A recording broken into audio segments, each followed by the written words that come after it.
It's a huge welcome to Graham Dooley. Graham's here because he's a director of the Water Authority of Fiji and brings a huge amount of experience and wisdom to the role. He's a former national president of the Australian Water Association. Graham, welcome. Oh, thank you, Victor. It's a pleasure to talk to you. Graham, no one visits the Centre for Optimism without being asked this question. What makes you optimistic? Graham, what makes you optimistic? What makes you feel optimistic? I don't know what makes me optimistic, but I'm one of those guys in life that always sees the glass half full. I always look for the good in people. I'm a naturally gregarious person, so I like meeting new people. I like talking to people. But I see the better side of humanity. Now, there's plenty on the news these days, the television news, which you don't see the better side of humanity on display. But I tend to concentrate in my television viewing habits on those where people are doing well and doing good things. You know, I love shows like Landline, which is the ABC about the farming community, because it always shows good things and people working hard. So I think optimism is built into you. I don't know whether it's programmed at birth or what it is, or your mother gives you a pill just after you're born, or the doctors give you an inoculation of something. But other family members are not so optimistic as me, but I'm the optimist of the family. And of course, looking for the good news, looking for the best in humanity, Yes. reinforces it. And as we get older, we tend to become more optimistic because we know the sun's going to rise tomorrow, no matter what happens today. Well, I'm a realist that those you see on the news coverage, people who are lying in their bed and suddenly an earthquake hits and their lives are turned upside down or they're passed away. You know, it's just there's plenty of bad luck that can happen to you in life. But I get out of bed every day looking for the day's challenges and trying to kick a few goals, I must admit. Well, look, I've been reading about the work of the Water Authority of Fiji, and there's a lot of positive things happening. Obviously there's post-COVID challenges. So as a director of the Fiji Water Authority, what are you seeing in Fiji and progress in provision of water and sanitation services? Look, I think it starts with the government. This government, headed by Prime Minister Rabuka, was elected December last year on a bit of a reform agenda, and their objective is to fix up all the things that are not going so well in Fiji. Fiji is a small country. It relies heavily on tourism. It suffered economically during the COVID crisis because the tourists stayed away, of course. And there's a lot of things that haven't been done that if you look backwards, you say, gee, we should have done that. You know, things like roads and electricity and water and wastewater and stormwater drainage and all the civic infrastructure that you see in a big city like Sydney or Melbourne and so on. All of those things haven't been done quite as well as they might have been done looking backwards. And so one of the issues with the Water Authority is to fix up all the things that are wrong. Now, this is going to be a multi-decade event. There's no doubt about that. And we'll have to invest a lot of capital into refurbishing the old infrastructure. As much as I would like to throw it all out and start again with a blank sheet of paper, not going to happen. You know, that is just not affordable by the people of Fiji. So we will go through a process as a new board, all appointed by the current government, to go through all of the old assets and deal with all of the legacy problems that have been building up over decades and try and sort them out in an orderly way. There was a little incident over the weekend just past of some water quality issues that seem to have emerged somewhere now. We're yet to get to the bottom of it, but these little issues emerge not quite weekly, but quite frequently. And it's all down to underinvestment in infrastructure in the past. Now, of course, Fiji has gone through a process of importing from Australia and New Zealand good things that have occurred in corporate governance and in public service management. And so the Water Authority was actually set apart from the government departments as a statutory authority in an act of the Fijian Parliament in 2007. But the act wasn't quite properly implemented, and so there are some remnant issues left over from those. And there's all this stuff in the background that needs to be sorted out. And the model I have is like one of the well-performing Australian water utilities, a mid-sized one. In round numbers, the Water Authority of Fiji is a bit smaller than SA Water in South Australia. And so one of the mid-sized water utilities in Victoria are sort of a Barwon Water, or, not as big as the Yarra Valley Water, but in that size. So we've got a bit of work to do as a board to come to grips with the issues and do it. But there is a spirit of optimism, and there's a spirit of reform that comes from the government and the ministers. At our first board meeting, the Minister for Public Works came and spoke to us, and he said, I don't know what all the problems are, but you guys here around this board table, men and women around the board table, you've got to sort all this out and let me know where I can help. And that was a pretty good introduction from a pretty optimistic new government coming in and picking up all the bits and pieces that have been left over for decades. That's those principles of governance, where the board members are meant to do oversight, but also insight and foresight. And the latter two are not so well done in Australia either. So it sounds like you and the team are really going to bring some insight and some foresight. Well, I think one of the issues, Victor, is that a lot of boards that are appointed by government are appointed because they're good people, they work hard. They don't necessarily have the career knowledge of the industry, and which is what I bring. So I've been selected by the Prime Minister and put on the board as a seriously experienced expert in how to run water systems. And the model I have in my mind is what we'd like to do is could we convert the Water Authority of Fiji into the equivalent of a well-performing mid-sized water utility in Australia, all government owned, of course, and that's what we're going to do. So I've been reading a little bit about the desalination plants that are operating, and obviously reuse of water through recycling. Will there be more of that in the mix? Oh, there has to be. There has to be, just by the dint of climate change. As much as the Pacific Islands are not subject to weather changes, or thought not to be, they are. They are subject to weather changes because the rainfall falls in different patterns. The rainfall in Fiji, because it's in the tropics, is reasonably constant, and so you can rely on that constant rain. But as climate has changed, the rainfall is not so frequent.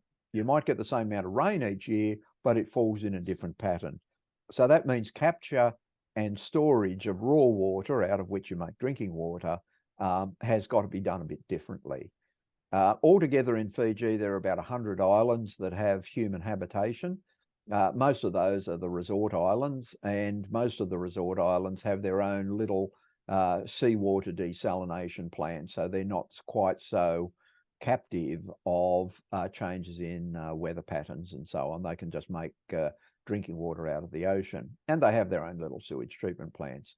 But on the two main islands, the big island where Suva and Nandi are, and a smaller island to the north, the Water Authority runs about 30 different water supply and sewage systems, and all of those need updating, and they're all conventional systems where you catch rainwater and put it in a dam or a tank, or treat it and put it in pipes to people's houses.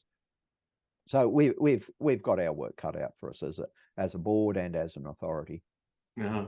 So one of the questions I want to ask you, given your knowledge of Fiji, the stereotype of Fijians is joyful, happy people, friendly people. And my area of research, as you know, is optimism. And optimism is a belief that good things will happen and that things will work out in the end. So do you see the Fijians as an optimistic people? I think profoundly, yes. I hadn't quite appreciated that. I've been to Fiji for holidays, in the past. And obviously, when you go to one of the smaller islands that has a resort, everyone's happy because you're having a holiday, and the staff are generally ethnically Fijians, and they often live in a little village on the island. And they're happy, happy people, and everyone has a good time. But when you're in the business community and you're dealing with the ordinary provision of government services, as we are, then it's not a tropical island and it's not a resort. It's down to business. But that fundamental quality of the Fijian people is an optimistic outlook. And whether that derives from long ago, from the long traditions of Fiji society, or whether it's that combination of the good things of British rule, which Fiji was a colony and then a company, it's still in the Commonwealth, of course, or whether it's their Christian, they're a strongly Christian country like a number of the Pacific Island nations. Notwithstanding, there's a strong Indian population or ethnic Indian who are Hindus and Sikhs. There just seems to be this honest dealing, positive outlook in life, as well as the flower in the behind the ear and a very warm welcome. I know when I go there for our board meetings every month and I stay in the same hotel, I'm greeted most warmly by the ladies on the front desk of the hotel. And it's just lovely. It's just lovely when you walk in and they're genuinely pleased to see me. And, you know, I've just spent half the day in airports and aircraft and so on, and, you know, a bit tired, but they're always pleased to see me, and I am them too. So working in the water sector, I mean, you obviously spend a lot of time outside in all sorts of interesting environments, and, you know, nature is one of those things that helps people to be more optimistic. So is part of that sort of love of nature, the island environment in which they live? I mean, you know, you can live in paradise, but of course, you know, people have got the same anxieties, you know. You have grief, you know, when you know, a family member dies, you know, have the usual anxieties in a marriage or, you know, work and business failure. But it seems to me that, you know, the Pacific culture, you know, with those wider family expanses, as you say, with a community that is very much church-going and singing and spiritual, I'd actually dare to say they are a more optimistic people than Australia, where you and I come from. I think they have one characteristic that I've observed. Now, this is only in just talking to people in the office. You know, I've not sort of gone out and done any social research of this, but just talking to people in the office, one of the fundamental underpinnings of society is the family. And these family units are quite big units of extended families of multiple generations and plenty of brothers and sisters and cousins and all of the people they married and all the children they have.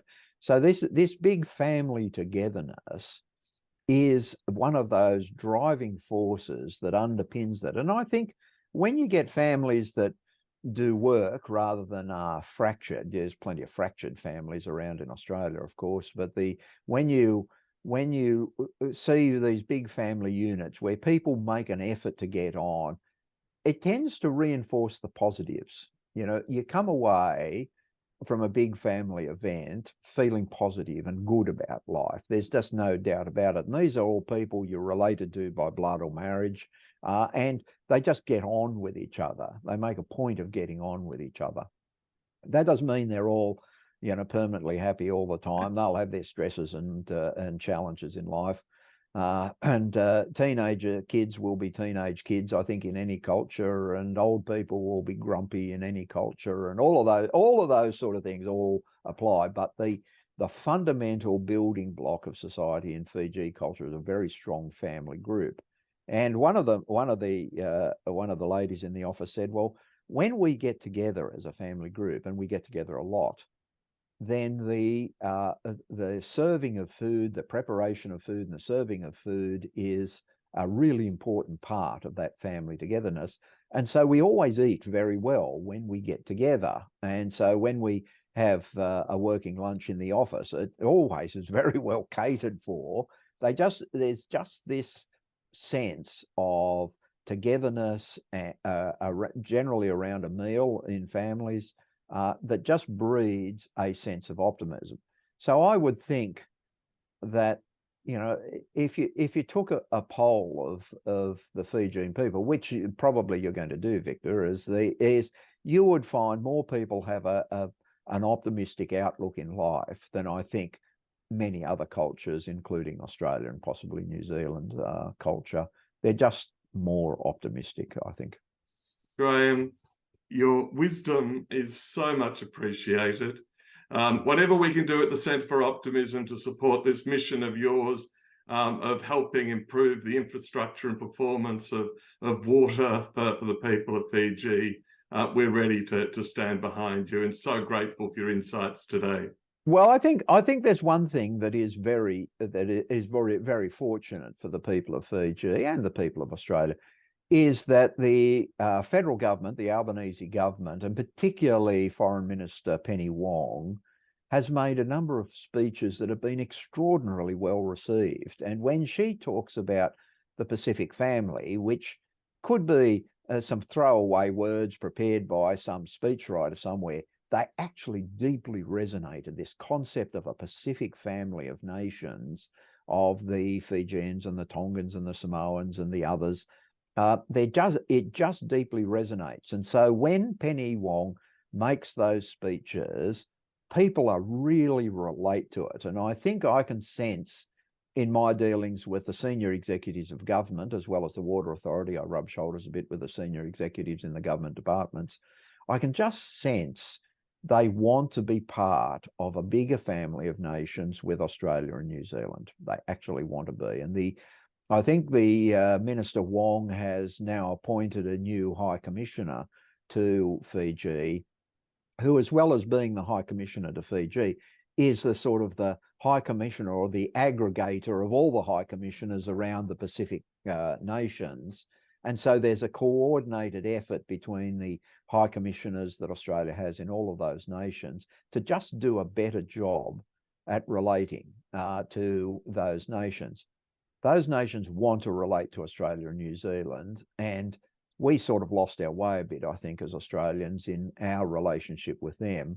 And there are other countries with other geopolitical forces around that would happily step in, but the Fijians actually like the relationship and the quality of the friendship that Australia and New Zealand offer and customarily deliver.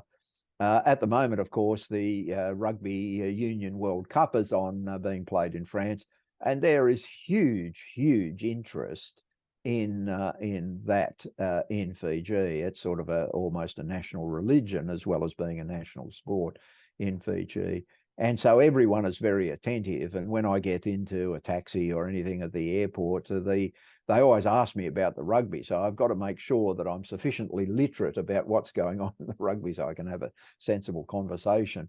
But I notice in the group of countries that are playing the knockout rounds, Australia is in the same group as Fiji. So eventually those two countries will meet, and I'll have a bit of divided loyalty there. I'll have to choose my words carefully, Victor. But I think the point you make is very interesting, because our Prime Minister Albanese, on the day he went to be sworn in, said, "The two messages I want from my government are optimism and hope."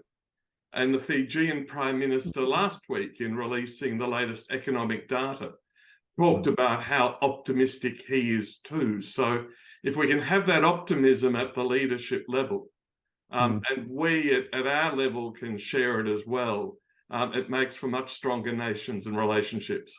Yeah, I think the Fiji Prime Minister did a very good thing shortly after the election in convening a national economic summit. Now, that could be a bit of a political stunt. In this case, it wasn't. It was a genuine attempt to gather the leaders of industry, of commerce, of government and society together to work out what problems Fiji has that need to be tackled by this new government. And there were 14 problems that were identified, or 14 challenges that were identified, and all had a positive outlook. You know, this is a problem to be solved. This is a challenge to be met. Let's go after it. You know, it wasn't just, oh, woe and grief. You know, this is just a terrible issue. They're all very positive, and I'm pleased to say that number 10 of the 14 was water and sewage, and it was really simple in the words that we're using. Fix it. Just fix the water and sewage. You know, there wasn't, there was no time frame and no budget associated, but the government and the leaders, the leaders of society and the leaders of industry and commerce and government all just wanted it fixed, and the Prime Minister kindly appointed me as an external expert who knows something about how to fix things to join in, and I'm delighted to do that. An expert who knows how to fix things and an optimist. It's Yes. the ideal combination. Yes. Graham, yes. thank you so much. We so much appreciate your wisdom and insight today. All right. Thank you, Victor. It's a pleasure talking to you.